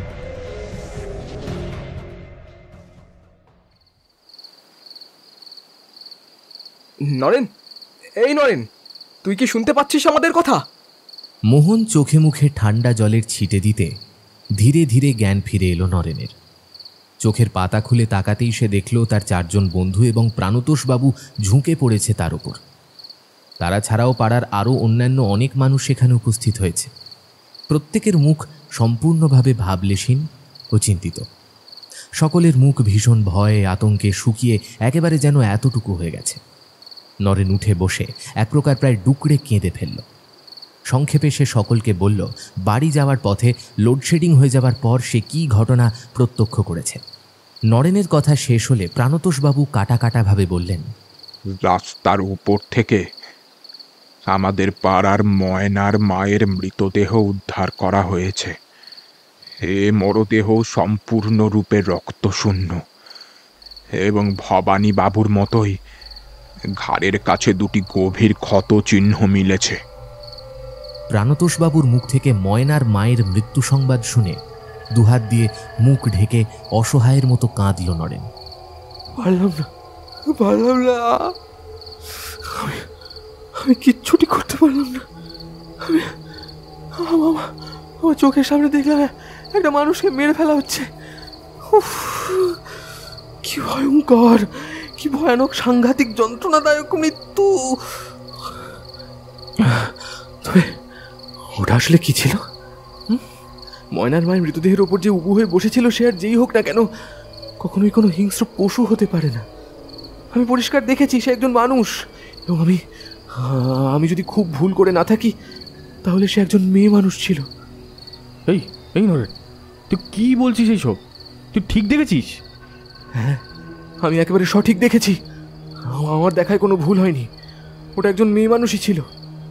নরেন এবং সুকান্ত দুজনকেই থামিয়ে প্রাণতোষবাবু খানিকটা ধমকের সুরে বললেন, তোমরা থামো। বাইরে এ সকল বিষয় নিয়ে আলোচনা করাটা একেবারেই উচিত নয়। মোহন, তোমরা নরেনকে ধরে ওঠাও। চলো, আমরা সকলে মিলে ওর ঘরে যাই। খানিকটা জল খেয়ে পাখার তলায় বসলে নরেন অনেক স্বাভাবিক হয়ে উঠবে। তারপর ওর মুখ থেকেই আমরা সমস্ত কিছু শুনবো, না হয়? প্রাণতোষবাবুর কথায় সম্মতি জানিয়ে মোহন বলল, হ্যাঁ, সেটাই সব থেকে বড় বুদ্ধিমানের কাজ। বাইরে এ সকল বিষয় নিয়ে কোনো কিছু আলোচনা করা মানে সাধারণ মানুষের মধ্যে আরও বেশি ভয় ছড়িয়ে দেওয়া। এমনিতেই নরেন এই ঘটনার প্রত্যক্ষদর্শী। পুলিশ প্রশাসন ওকে জেরা করে অনেক কিছুই জানতে চাইবে। এখন আর বাইরে থাকাটা উচিত না। চল, আমাদের সাথে ঘরে চল, সেখানে গিয়ে বাকি সব কথা বলবি। এই গ্লাসের জলটা আগে খাও নরেন, তারপর ঠান্ডা মাথায় সবটা বলো। তুমি কি 100% শিওর যে ওটা কোনো এক নারী ছিল? প্রাণতোষবাবুর বাড়িয়ে দেওয়া গ্লাসটা নিয়ে সবটুকু জল এক নিঃশ্বাসে ঢকঢক করে পান করল ছেলেটা। তারপর চোয়াল বেয়ে গড়িয়ে আসা সরু জলের ধারা কাঁপা কাঁপা হাতে মুছে সে দৃঢ় কণ্ঠে বলল, আমি 100% শিওর কাকাবাবু যে ওটা আদতে কোনো একজন নারীই ছিল। আর মানে নরেন, তুমি বলতে চাইছো আমাদের মফস্বলে যে খুন দুটি হয়েছে তা আসলে একজন মেয়ে করেছে? কিন্তু এই রকম ভাবে খুন করবার পিছনে কোনো মেয়ের কি উদ্দেশ্য থাকতে পারে বলো তো? ঘাড়ের কাছ থেকে এভাবে রক্ত বের করে হত্যা করা হচ্ছে কেন? প্রাণতোষবাবুর এই প্রশ্নের জবাব হিসেবে নরেন যে কথাগুলো বলল তা শুনে একেবারে কেঁপে উঠল প্রত্যেকে। তাদের ধারণার পুরোপুরি বাইরে ছিল এই শব্দগুলো। রক্ত টেনে বের করে নেওয়া হচ্ছে না কাকাবাবু, রক্ত চুষে নেওয়া হচ্ছে। হ্যাঁ, আমি আমার নিজের চোখে দেখেছি সেই দৃশ্য। ওই রমণীর ঠোঁটের দুপ্রান্ত থেকে বেরিয়ে এসেছে দুটো বড় বড় তীক্ষ্ণ সূচালো দাঁত। সে তার নিজের দাঁত ফুটিয়ে শিকারের শরীর থেকে সমস্ত রক্ত চুষে নেয়। মৃত ব্যক্তিদের ঘাড়ের কাছ থেকে পাওয়া ওই ক্ষতচিহ্ন দুটো আসলে তার দাঁতের চিহ্ন। ভবানী জেঠু কিংবা ময়নার মায়ের মৃতদেহ যে রক্তশূন্য হয়ে পড়েছিল তার একমাত্র কারণ ওই নারী তাদের রক্ত পুরোপুরি চুষে নিয়েছে। আর আমি যদি খুব ভুল না করে থাকি তাহলে আমাদের মফস্বলের বুকে আগমন ঘটেছে কোনো এক পিশাচিনী কিংবা ওই জাতীয় কোনো অপশক্তির। দেখুন, সে যে রক্ত মাংসে গড়া কোনো সাধারণ মানুষ হতে পারে না সে কথা আশা করি আপনারাও বুঝতে পারছেন। আমার এখনো পর্যন্ত সারা শরীরের লোমকূপগুলো খাড়া হয়ে উঠেছে তার এই বিভৎস অবয়ব মনে পড়তে। উফ, কি সাংঘাতিক দেখতে! মাথার লম্বা লম্বা চুল নিচে নেমে এসে মুখ পর্যন্ত ঢেকে দিয়েছে, কিন্তু দু চোখের ভেতর যেন জ্বলছে টকটকে লাল আলো টুনি লাইট। কারো চোখের মনি ওরকম লাল হতে পারে না কখনো। ঠোঁটের দুটো প্রান্ত থেকে বেরিয়ে এসেছে কয়েক ইঞ্চি লম্বা দুটো দাঁত। আমি যখন সেখানে গিয়ে উপস্থিত হই সে ময়নার মায়ের রক্ত খাচ্ছিল। এসব তুই কি উল্টো পাল্টা বলছিস নরেন? এসবের সমস্ত কিছুর অস্তিত্ব বিশ্বাস করা যায় না কখনো। হ্যাঁ, সে আসলে মোটেও কোনো সাধারণ মানুষ নয়, আমি নিজে তাকে প্রত্যক্ষ করেছি। কি সাংঘাতিক ভয়ঙ্কর রূপ! এসব তুই কি উল্টো পাল্টা বলছিস নরেন? এসবের সমস্ত কিছুর অস্তিত্ব বিশ্বাস করা যায় না কখনো। যায় হে, অবশ্যই যায়। কতটুকু চেনো তোমরা এই জগৎকে? কতটুকুই বা জানো? আমাদের চেনা জানা গণ্ডির বাইরে এমন অনেক কিছুই থাকে যা অচেনা, অজানা, এই বিজ্ঞানের যুগে দাঁড়িয়েও পৃথিবীতে বেশ এখনো কিছু রহস্য রয়েছে যেগুলোর উদ্ঘাটন করা সম্ভব হয়নি, আর হয়তো ভবিষ্যতেও কখনো হবে না। নরেনের বলা প্রতিটা কথা আমাদেরকে সমানভাবে গুরুত্ব দিতে হবে। প্রাণতোষবাবুর কথা শুনে কিছুটা শান্ত হলো নরেন। সে যে অন্তত কাউকে বিশ্বাস করাতে পেরেছে এটাই তার কাছে যথেষ্ট। কাকাবাবুর কথার পর দলের অন্যতম সদস্য মোহন বলল, এবার তাহলে আমাদের কি করণীয়? আমরা কিভাবে ওই অপশক্তিকে হাতে নাতে ধরবো, আর তাকে ধ্বংস করার উপায় বা কি? সবার প্রথমে আমাদের তার প্রতি নজর রাখতে হবে, সচক্ষে তাকে দেখতে হবে। আশা করি আজ রাতে এত গন্ডগোলের মধ্যে সে আর বেরোবে না। আজ রাতের জন্য সে সতর্ক হয়ে গিয়েছে, তাই আমাদেরকে যা করবার তা আগামীকাল করতে হবে। রাতে আমরা প্রত্যেকে গা ঢাকা দিয়ে আত্মগোপন করে থাকব। কালকেই তার মুখোমুখি হতে হবে। সে কোথা থেকে আসছে সেটা আগে খুঁজে বার করতে হবে। আজ রাতে তাহলে সবাই যে যার মতন বাড়ি চলে যাও, বুঝলে? কাল দিনের বেলায় আমরা নিজেদের মধ্যে আলোচনা করে নেব যে রাতের বেলায় কে কোথায় অপেক্ষা করব। যাও যাও এখন। ঠিক আছে কাকাবাবু, আপনি যেমনটা বলছেন ঠিক তেমনটাই হবে।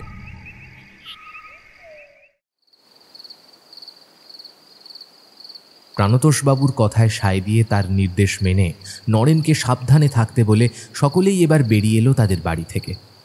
প্রাণতোষবাবুর মাথায় কেবলই ঘুরপাক খাচ্ছিল নরেনের বলা কথাগুলো। বাড়িতে এসে সদর দরজা পেরোতেই তার নাকে কেমন যেন একটা বিশ্রী আষ্টে জাতীয় গন্ধ ঠেকল। প্রাণতোষবাবুর নাসারন্ধ্র হয়ে সেই গন্ধ দেহের অভ্যন্তরে প্রবেশ করতেই তার সর্বাঙ্গ একেবারে শিরশির করে উঠল। এই গন্ধ তিনি বিলক্ষণ চেনেন। এ আসলে রক্তের গন্ধ, কিন্তু রক্তের গন্ধ তার বাড়ির চৌহদ্দির মধ্যে এলো কোথা থেকে? গতকাল রাত থেকে যে সমস্ত ঘটনা একের পর এক ঘটে চলেছে তাতে বুকের মধ্যে জমে থাকা ভয়টা ডানা মেলে নিজের অস্তিত্ব বিস্তার করল পুনরায়। ওখানে আর দাঁড়িয়ে না থেকে হনহন করে তিনি ঢুকে এলেন সোজা বাড়ির ভেতর। কিন্তু দোতলার সিঁড়ির সামনে এসে দাঁড়াতেই তার চোখ আটকে গেল। রক্তের ফোঁটা, হ্যাঁ, বেশ কয়েকটা রক্তের ফোঁটা কয়েকটা সিঁড়ির ধাপ অন্তর অন্তর পড়তে পড়তে সোজা উঠে গেছে উপরের দিকে। এমন মাঝরাতে এই রক্তের ফোঁটা এলো কোথা থেকে তা তিনি বুঝতে পারলেন না কিছুতেই। দ্রুততার সাথে নিজের ঘরের মধ্যে প্রবেশ করলেন অবশেষে।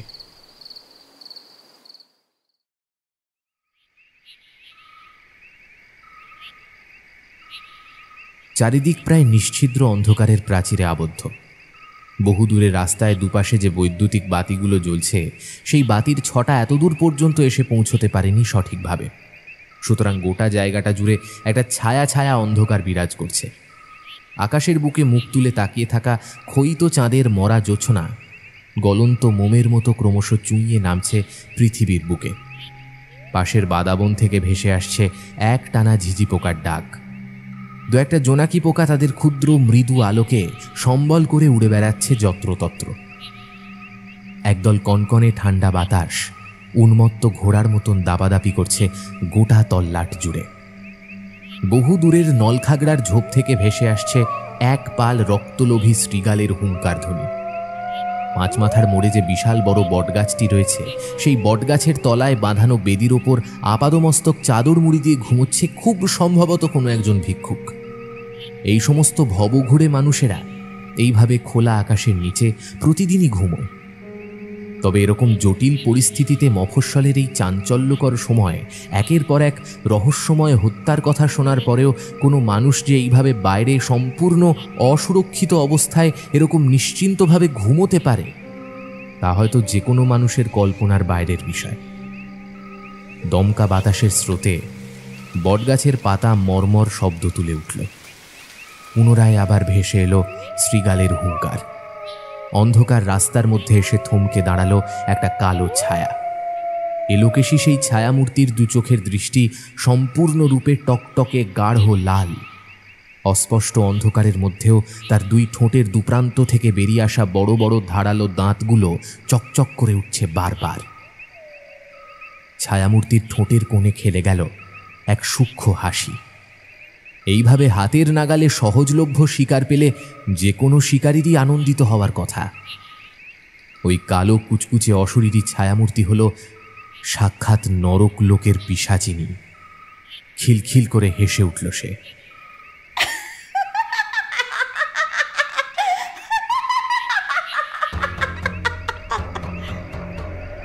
হাসতে হাসতে ক্রমশ এগিয়ে গেল নিরীহ দুর্বল শিকারের দিকে। বটগাছের তলায় শুয়ে থাকা ভিক্ষুকের একেবারে কাছে এসে ঝাঁপিয়ে পড়তেই যাবে, কিন্তু তার আগেই এক ঝটকায় গায়ের চাদর টেনে সরিয়ে শটান উঠে দাঁড়ালো মোহন। বটগাছের গুঁড়ির আড়ালে লুকিয়ে রাখা প্রকাণ্ড লাঠিখানা বের করে সে সোজা আঘাত করল ছায়ামূর্তির মাথা লক্ষ্য করে। এরকম অপ্রত্যাশিত আক্রমণের জন্য একেবারেই প্রস্তুত ছিল না সেই ছায়ামূর্তি।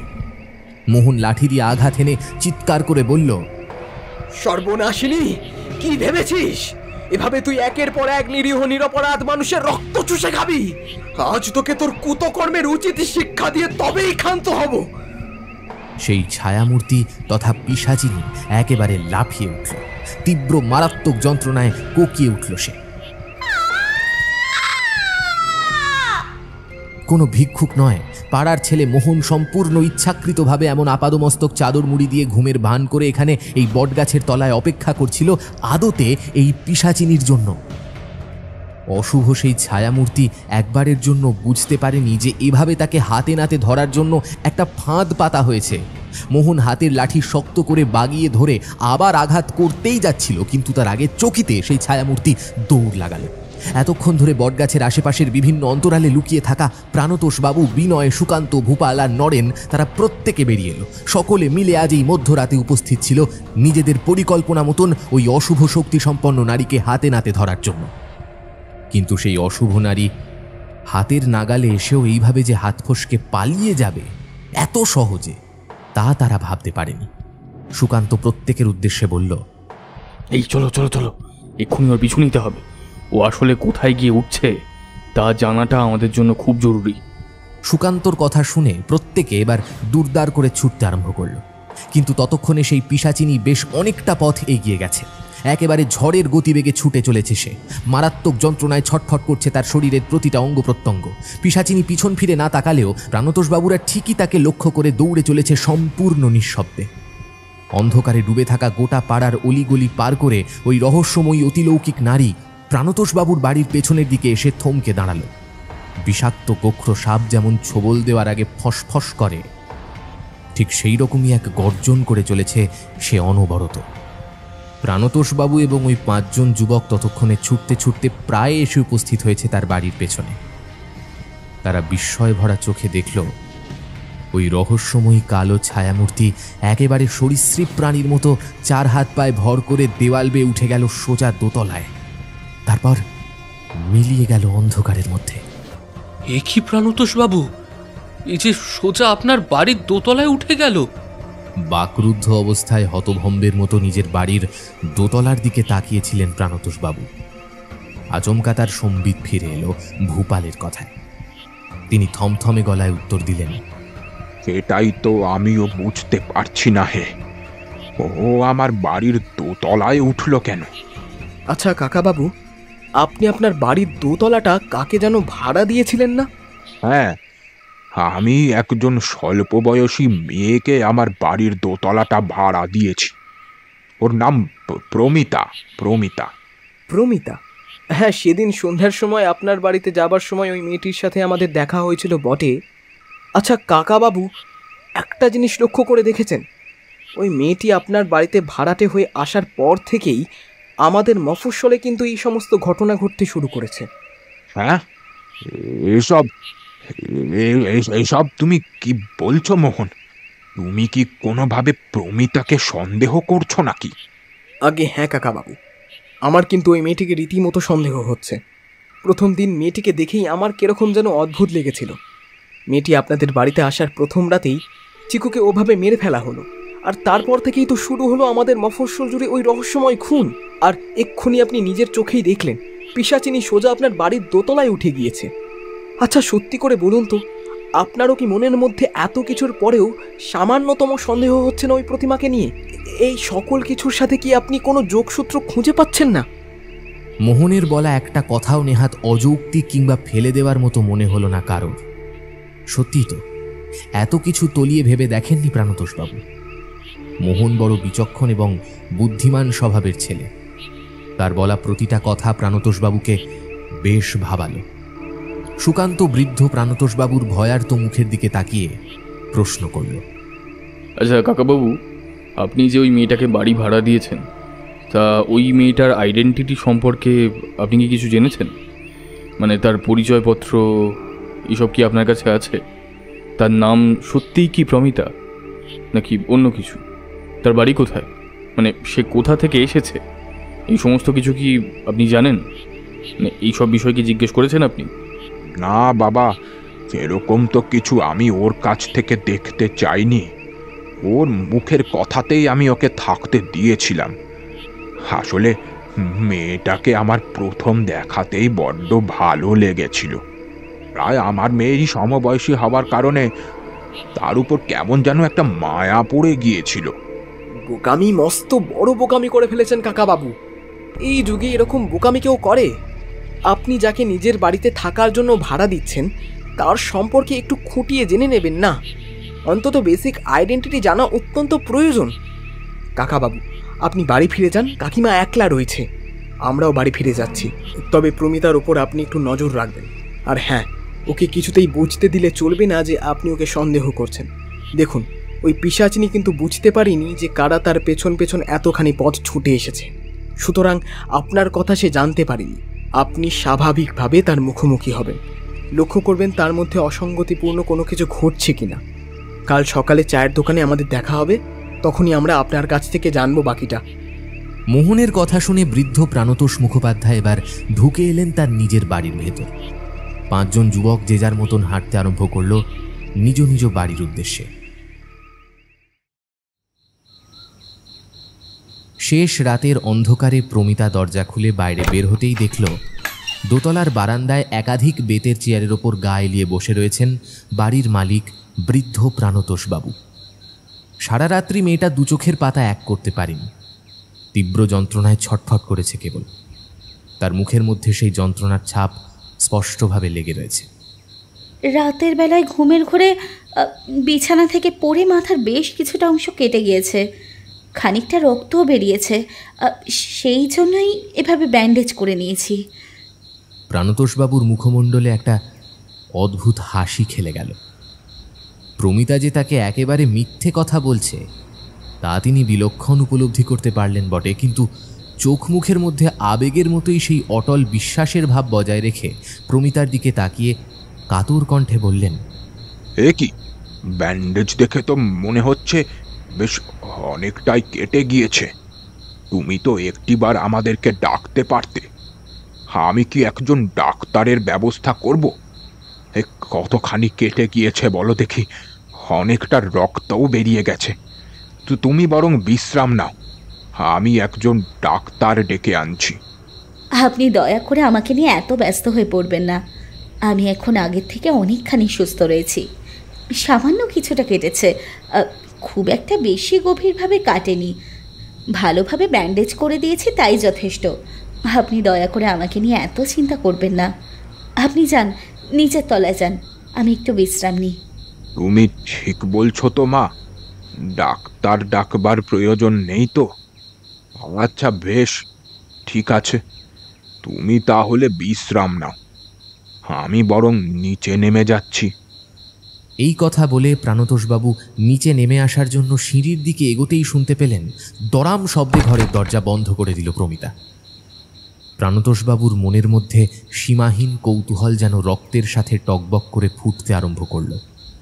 তিনি অপেক্ষা করতে লাগলেন সকাল হওয়ার, কারণ সকাল হলেই তিনি চায়ের দোকানে গিয়ে সকলকে বলবেন এই ঘটনার কথা।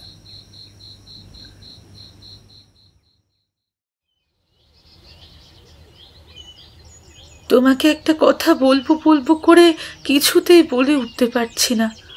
ঘড়ির কাঁটা 8টার ঘরে গিয়ে পৌঁছনো মাত্রই প্রাণতোষবাবু স্নান সেরে চায়ের দোকানের উদ্দেশ্যে বের হতেই যাচ্ছিলেন, কিন্তু আচমকা এমন সময় খানিকটা ইতস্তত বোধের সাথে তার স্ত্রী সতীবালা দেবী কথাগুলো বললেন নিচু গলায়। প্রাণতোষবাবু দেখলেন স্ত্রীর মুখখানি কেমন যেন কালো হয়ে রয়েছে, আষাঢ়ের ঘন কালো মেঘের মতো। মূলত তিনি জানেন তার স্ত্রী বড় হাসি খুশি প্রাণবন্ত মানুষ। তাহলে আজ হঠাৎ করে কি এমন ঘটল যার কারণে সতীবালা দেবীর মুখ জুড়ে এমন অন্ধকার বিরাজ করছে? কি হয়েছে গিন্নি? তোমার চোখ মুখ এরকম থমথমে শুকনো দেখাচ্ছে কেন? কোনো কিছু কি ঘটেছে? তুমি নিঃসংকোচে আমায় বলতে পারো। হ্যাঁ গো, তোমাকে একটা কথা বলার ছিল। আমাদের দোতলায় যে ভাড়াটি মেয়েটা এসেছে তার ভাব আমার একেবারে ভালো ঠেকছে না। প্রমিতা সম্পর্কে স্ত্রীর মুখ থেকে এরকম কথা শুনে বৃদ্ধ প্রাণতোষবাবুর বুকের বাঁ পাশটা ধরাস করে লাফিয়ে উঠল। তিনি স্ত্রীর উদ্দেশ্যে বললেন, কেন হঠাৎ করে এরকম কথা বলছো কেন? বলছি কি আর সাধে গো, অনেক কিছু বিষয় লক্ষ্য করে তবেই বলছি। তুমি দেখো, ওই মেয়েটি অর্থাৎ প্রমিতা যেদিন প্রথম এসেছিল সেই দিন রাতেই আমাদের চিকু মারা গেল। ওর মৃত্যুটা একেবারেই স্বাভাবিক ছিল না, কেউ যেন ইচ্ছাকৃতভাবে গলা কেটে দিয়েছিল। তুমি লক্ষ্য করেছিলে কিনা জানি না, কিন্তু আমি লক্ষ্য করেছিলাম। চিকু ওই মেয়েটিকে সহ্য করতে পারছিল না প্রথম থেকে।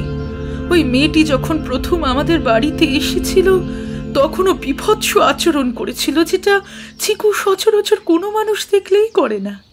তার মানে নিশ্চয়ই চিকু এমন কিছু একটা বুঝতে পেরেছিল যেটা আমরা কেউ প্রমিতাকে দেখে বুঝতে পারিনি। চিকুর মৃত্যুটা আমাদের কাছে এখনো পর্যন্ত রহস্য হয়ে থেকে গিয়েছে। দ্বিতীয়ত, প্রমিতাকে আমরা কেউ কখনো দিনের বেলায় আজ অবধি দেখিনি। মেয়েটা সারা দিন দুতলার ওই ঘরের মধ্যে কি করে বলো দেখি? কোনো কাজে যায় না, এমনকি খাওয়া দাওয়া করতে পর্যন্ত নিচে নামে না। অথচ সেই মেয়েটা রাতের বেলায় বের হয়। প্রায় বলা চলে সারা রাত সে বাড়ির বাইরে থাকে কাজে, যেখানে গোটা মফস্বলের মানুষ দিনের বেলাতেও ভয় ভয় থাকছে। সন্ধ্যার পর কেউ আর বাড়ির বাইরে বের হচ্ছে না, সেখানে কিনা এই মেয়েটা আশ্চর্যজনকভাবে পুরোপুরি নির্ভয়ে সারা রাত বাড়ির বাইরে থাকছে। আচ্ছা, বিষয়টা কি সত্যিই সন্দেহজনক নয়? সকলে অত্যন্ত ভয় ভয় থাকছে। তাহলে এই মেয়েটি কিভাবে এত মৃত্যুর ঘটনা শোনার পরেও রাতের বেলা বাইরে থাকে তা বলতে পারো আমায়? তাহলে ধরে নিতে হয় যে এই মেয়েটির বিপদের ভয় নেই, তাই জন্যই সে এভাবে ঘুরে বেড়াতে পারছে। তৃতীয়ত, আমি কয়েকদিন ধরে বেশ লক্ষ্য করছি দোতলার ঘর থেকে কেমন যেন কিচ কিচ শব্দ আসে দিনের বেলা। আমি জানি না শব্দটা আসলে কিসের, তবে শব্দটা খুব সামান্য হলেও বেশ বিরক্তিকর। সতীবালা দেবীর মুখ থেকে এই সব কথা শুনে প্রাণতোষবাবুর মনের মধ্যে যে আশঙ্কা ক্রমশ দানা পাকিয়ে উঠেছিল তা আরও জোরালো হলো। সত্যি তার মতন করে প্রাণতোষবাবু এভাবে বিষয়গুলোকে খুঁটিয়ে দেখেননি। স্ত্রী ভীষণ রকমের ভয় পেয়ে যাবেন বলে তিনি একথা বললেন না যে কাল রাতে কি ঘটেছে। ওই বিভৎস কালো ছায়ামূর্তিটা তাদের বাড়ির পেছনে সরীসৃপ প্রাণীর মতো দেওয়াল বেয়ে সোজা দোতলায় উঠে মিশে গেছে আঁধারে। সে সকল কথা তিনি পুরোপুরি গোপন করলেন। চায়ের দোকানে এসে সতীবালা দেবীর সমস্ত সন্দেহ এবং প্রমিতার মাথার ওই ব্যান্ডেজ নিয়ে সবটা তিনি খোলসা করে বললেন। সবকিছু শুনে পাঁচজন যুবকের চোখ মুখ জুড়ে প্রস্ফুটিত হল উজ্জ্বল আলো। মোহন দলপতির মতো বীর দর্পে বলে উঠল, আমি আপনাকে বলেছিলাম না কাকাবাবু যে আপনাদের ভাড়াটিয়া প্রমিতা নামের ওই মেয়েটি বেশ সন্দেহজনক। আমি শতভাগ নিশ্চিত যে ও কোনো সাধারণ মানুষ নয়, সাধারণ মানুষ হতেই পারে না। সে আসলে এক চরম অপশক্তি। নরেন ভয় মিশ্রিত কণ্ঠে বিস্ফারিত নয়নে বন্ধুদের দিকে তাকিয়ে বলল, কাকাবাবু, আপনি বলেছিলেন না যে কাকিমা আপনাকে বলেছে ওই মেয়েটি দিনের বেলায় ঘরের বাইরে বের হয় না? সে যতবার বের হয় সন্ধ্যার অন্ধকার নামার পর। কাকাবাবু, আমার মনে হচ্ছে এই ঘটনার পেছনেও এক রহস্য লুকিয়ে রয়েছে। আমাদের এক্ষুনি একবার আপনার বাড়িতে যেতে হবে। আপনার বাড়িতে গিয়ে দোতলায় উঠে দেখতে হবে সত্যি ওই ঘরের মধ্যে প্রমিতা নামের মেয়েটি এখন রয়েছে কিনা। আরও বড় কোনো বিপদ ঘটে যাবার আগে আমাদের এই সমস্যার সমাধান করতেই হবে। তা না হলে প্রতি রাতে একাধিক মানুষের প্রাণ যাবে ওই সর্বনাশিনীর কোড়াল গ্রাসে। মোহন, তুমি একেবারে সঠিক কথাই বলেছ। চলো, এক্ষুনি তোমরা চলো আমার সাথে আমার বাড়ি। আজের একটা হেস্তনেস্ত করেই ছাড়বো। প্রাণতোষবাবু এবং পাড়ার 5 জন যুবক দোতলায় উঠে সেই ঘরের একটা আধখোলা জানলার ফাঁক দিয়ে তাকালেন ভেতর দিকে। ঘরটা পুরোপুরি অন্ধকার হয়ে রয়েছে। ঘরের মধ্যে বাইরের এতটুকু আলো প্রবেশ করেনি। ঘরের প্রতিটা জানলা দরজা এমনভাবে বন্ধ করা রয়েছে যে বাইরের সূর্যালোকের এতটুকু আলো ঘরে প্রবেশ করতে সক্ষম হয়নি। যেন ঘরের ভেতর বসবাসকারী মানুষটি সম্পূর্ণ ইচ্ছাকৃতভাবে এরকম করে ঘর অন্ধকার করে রেখেছে। যেন সূর্যের আলো ঘরে প্রবেশ করায় তার চরম আপত্তি আছে।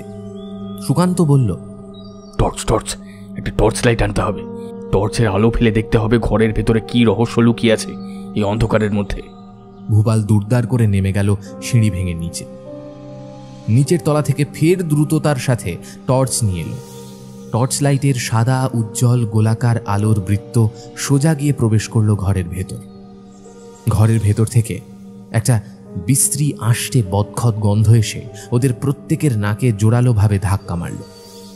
গোটা ঘরে টর্চের আলো ফেলেও কাউকে দেখা গেল না, অথচ ঘরের দরজা ভেতর থেকে বন্ধ। তার মানে এই ঘরের ভেতরেই প্রমিতার থাকার কথা, অথচ সে নেই। প্রত্যেকের মুখে একাধিক চিন্তার ঢেউ খেলে গেল। এই কি করে সম্ভব? তারা কিছুতেই বুঝতে পারছিল না। ঠিক এমন সময় টর্চ লাইটের আলোটা গিয়ে পড়ল উপরের দিকে, আর উপরে আলো পড়া মাত্রই তারা যা দেখল তাতে তাদের বুক পুরোপুরি শুকিয়ে গেল এক লহমায়। ঘরের ঠিক মাঝখানে কড়িবর্গার কাঠের মধ্যে থেকে উল্টো হয়ে ঝুলে রয়েছে একটা বেশ বড় মাপের চামচিকি। এত বড় চামচিকি ওরা এর আগে কেউ কখনো দেখেনি। প্রাণতোষবাবুর চোয়াল ক্রমশ কঠিন থেকে কঠিনতর হয়ে উঠল। চোখের দৃষ্টি সংকুচিত করে তিনি নিখুঁতভাবে পর্যবেক্ষণ করলেন সেই চামচিকিকে। কড়িবর্গার কাঠ থেকে উল্টো হয়ে ঝুলে থাকা ঘুমন্ত চামচিকির মধ্যে টর্চ লাইটের সাদা আলো গিয়ে পড়তে বেশ অস্বস্তি হলো তার। তিরতির করে কয়েকবার কেঁপে কেঁপে উঠল সে। প্রাণীটার মুখের দুপাশ থেকে বেরিয়ে এসেছে দুটো অস্বাভাবিক বড় আকারের দাঁত। তার আধবোজা চোখ দুটো দেখলে বোঝা যায় সেই চোখ দুটো সম্পূর্ণ টকটকে লাল, একেবারে করমচা ফলের মতন গাঢ় লাল। তবে চামচিকির মাথার দিকে তাকাতেই সকলে একেবারে আঁতকে উঠল। তাদের প্রত্যেকের মেরুদণ্ড বেয়ে সরসর করে বয়ে গেল একটা হিমেল রক্তের স্রোত। মনে হলো মাথার ওপরের আকাশ বুঝি ভেঙে পড়েছে, কারণ তারা প্রত্যেকে দেখল চামচিকির মাথায় একটা গভীর ক্ষত রয়েছে, ঠিক যেরকম ক্ষত কাল রাতে মোহন ওই ছায়ামূর্তির মাথায় করে দিয়েছিল, ঠিক যেরকম ক্ষত আজ শেষ রাতের অন্ধকারে প্রাণতোষবাবু প্রমিতার কপালে দেখেছিলেন, হুবহু সেই একই রকমের একটা দগদগে লাল কাটা অংশ রয়েছে চামচিকিটার মাথায়। মোহনের মুখ থেকে সহজাতভাবে বেরিয়ে এলো কেবলমাত্র একটাই শব্দ, ভ্যাম্পায়ার। এসব তুমি কি বলছো মোহন? ভ্যাম্পায়ার?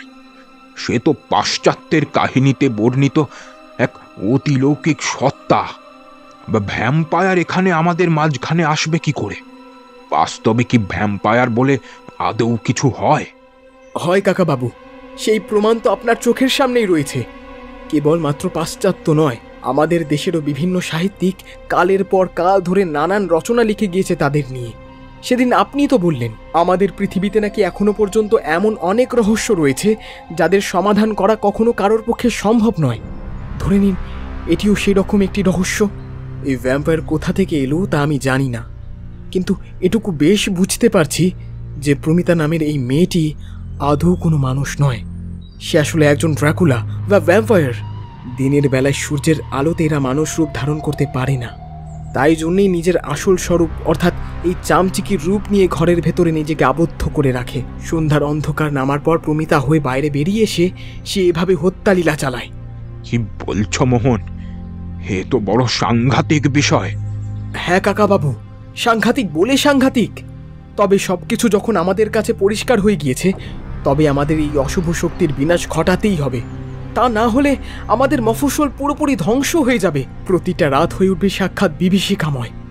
একাধিক নিরীহ নিরাপদ মানুষের প্রাণ যাবে রক্ত পিপাসা মেটানোর জন্য। কিন্তু মোহন, এই অশুভ শক্তিকে আমরা ধ্বংস করব কি উপায়? প্রাণতোষবাবুর এই প্রশ্ন শুনে সকলে এবার চুপ করে গেল। সত্যি এই প্রশ্নের উত্তর তাদের জানা নেই। তারা কোনো তন্ত্র মন্ত্র কিংবা ওই জাতীয় কিছু জানে না যা দিয়ে অশুভ শক্তিকে ধ্বংস করার চেষ্টা করা যেতে পারে। সকলেই একেবারে ভাবনায় তলিয়ে গেল। কেউ কোনো উপায় বের করতে পারল না। অবশেষে মোহনের মাথাতেই বিদ্যুৎ তরঙ্গের মতো খেলে গেল একটা কথা। আচ্ছা কাকাবাবু, একটিবার ভেবে দেখেছেন প্রমিতা অর্থাৎ এই ভ্যাম্পায়ারটি কেন দিনের বেলায় এইভাবে সে ঘরের দরজা জানালা বন্ধ করে রেখেছে? কারণ সূর্যালোকের এতটুকু আলোক রশ্মি যেন এ ঘরের ভেতরে প্রবেশ করতে না পারে। সেই সন্ধ্যার অন্ধকার নামলেই তবেই প্রমিতার দেহ নিয়ে বাইরে বের হয়। সুতরাং এই ঘটনা থেকে পরিষ্কার বোঝা যায় যে তার সূর্যালোকের আলোয় চরম আপত্তি রয়েছে। কাকাবাবু, আমি যদি খুব ভুল না করি তাহলে সূর্যের আলো, হ্যাঁ সূর্যের আলোই পারবে এই অপশক্তির বিকাশ ঘটাতে। সূর্য দেবতার পবিত্র আলোর রশ্মি দৈব ক্ষমতা সম্পূর্ণ। সূর্যের আলো পড়লেই এই অপশক্তির ধ্বংস অনিবার্য। আহা, তবে আর অযথা বিলম্ব কেন? ভাঙো, এই ঘরের দরজা ভেঙে ফেলো। যেভাবেই হোক ওই চামচিকিকে আমাদের বাইরের সূর্যের আলোর মধ্যে এনে ফেলতেই হবে। প্রাণতোষবাবুর অনুমতি পেয়ে সকল যুবকের দল একেবারে সজোরে ধাক্কা মারতে লাগলো ভেতর থেকে বন্ধ দোতলার সেই ঘরটার দরজা লক্ষ্য করে। মোহন পাশে রাখা একটা মোটা লাঠি ডান হাতে তুলে প্রস্তুত হলো। ঘরের দরজা ভাঙতে হলো না, ভেতর থেকে বন্ধ করা দরজার ছিটকিনি খুলে গেল নিজে থেকে। দরজা খোলার সাথে সাথে সেই তীব্র বিশ্রী গন্ধটা একেবারে যেন ঝাঁপিয়ে পড়ল তাদের ওপর। সকলের আগে ঘরের ভেতর প্রবেশ করে মোহন। লাঠি দিয়ে আঘাত করল চামচিকিকে লক্ষ্য করে। এতক্ষণ ধরে ঘুমন্ত চামচিকি এবার উড়তে আরম্ভ করলো বন বন করে। ফরফর শব্দে ডানা ঝাপটে ঘরের মধ্যে বেশ কয়েকবার পাক খেয়ে সেটা বেরিয়ে গেল বাইরের বারান্দায়। দিব্যলোকের তীব্র আলোর ঝলকানিতে শয়তানটা যেন কিছুই দেখতে পাচ্ছে না। অন্ধের মতো এদিক ওদিক হাতড়ে সে এসে পড়ল সোজা খোলা আকাশের নিচে সূর্যের তীব্র আলোর মধ্যে। আর এর পরেই ঘটল আসল ঘটনা। মোহনের অনুমান একেবারে সঠিক বলে প্রমাণিত হলো। গরম লোহার উপর ঠান্ডা জল পড়লে ঠিক যেরকম চরবর করে ওঠে, ঠিক সেই রকমভাবে লাফিয়ে উঠল তার গোটা শরীর।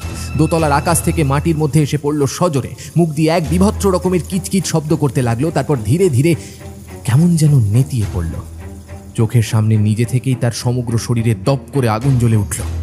প্রাণতোষবাবু বুঝতে পারলেন এই আওয়াজটাই তার স্ত্রী সতীবালা দেবী নিজের ঘর থেকে পেতেন। যে আওয়াজের বিষয়ে তিনি তাকে বলেছিলেন, যেটা আসলে ছিল এই চামচিকির আওয়াজ। সূর্যের পবিত্র আলোর তেজে ধ্বংস হয়ে গেল অপশক্তি। কেবলমাত্র মাটির বুকে পড়ে রইল কিছুটা ভস্মীভূত ছাই। মোহন হাতের লাঠিখানা ছুঁড়ে ফেলে দিয়ে সকল বন্ধুকে জড়িয়ে আনন্দের হাসি হাসতে লাগল। পেরেছি, পেরেছি, আমরা পেরেছি ওই অপশক্তিকে ধ্বংস করতে। আর আমাদের মফস্বলে কোনো অপমৃত্যু ঘটবে না। সকল রহস্য মৃত্যুর অবসান ঘটল। প্রাণতোষবাবু এবার বুঝতে পারলেন কেন প্রমিতা এত বাড়ি থাকার পরেও কেবলমাত্র তাদের বাড়িতে থাকার জন্য এসেছিল। কারণ সে খুব ভালো করে জানত প্রাণতোষবাবুদের বাড়িটা লোকালয় থেকে বেশ খানিকটা তফাতে, ফাঁকা নির্জন প্রান্তে অবস্থিত। সুতরাং এক্ষেত্রে তার সুবিধে হতো গভীর রাতের আধারে ঘর থেকে খেয়াল খুশি মতো বেরিয়ে যেতে কিংবা যে কোনো সময় ঘরে ঢুকতে। বৃদ্ধ প্রাণতোষবাবুর কাছে চিকুর মৃত্যুর অঙ্কটাও এবার জলের মতো সহজ বলে মনে হল। মানুষের থেকে কুকুরের ঘ্রাণ শক্তি অনেক বেশি, ইন্দ্রিয় ক্ষমতাও অধিক। সে কারণেই হয়তো চিকু প্রমিতাকে দেখেই ওরকম অদ্ভুত আচরণ করেছিল। তবে প্রমিতারূপী ওই ড্রাকুলা মেয়েটা বুঝতে পেরেছিল যে তার এই বাড়িতে থাকতে হলে সবার প্রথমে ওই চিকুকে সরিয়ে দিতে হবে। সে কারণেই ওইভাবে হত্যা করেছিল নিরীহ কুকুরটাকে। প্রাণতোষ মুখোপাধ্যায় এবং 5 জন যুবক সংগঠন বাহিনী মিলে এভাবেই শেষ করল রাতের নিশীথিনীকে। মফস্বলে আর কোনো রহস্য মৃত্যু ঘটল না। আর কোথাও পড়ে থাকতে দেখা গেল না কোনো প্রাণহীন রক্তশূন্য মরদেহ, যার ঘাড়ের কাছে রয়েছে দুটো গভীর ক্ষতর দাগ।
তাহলে কেমন লাগলো আমাদের আজকের গল্প নিশ্চয়ই জানাবেন আমাদের। কিভাবে জানাবেন? আমাদের কমেন্ট সেকশন আপনার জন্য খোলাই রইল। তাহলে আজকের মতো এতটুকুই। সামনের সপ্তাহে আরও একটি দারুণ গল্প নিয়ে ফিরে আসবে টিম ফ্রিকি ফ্রাইডে স্টোরিজ। খুব ভালো থাকবেন। শুভরাত্রি।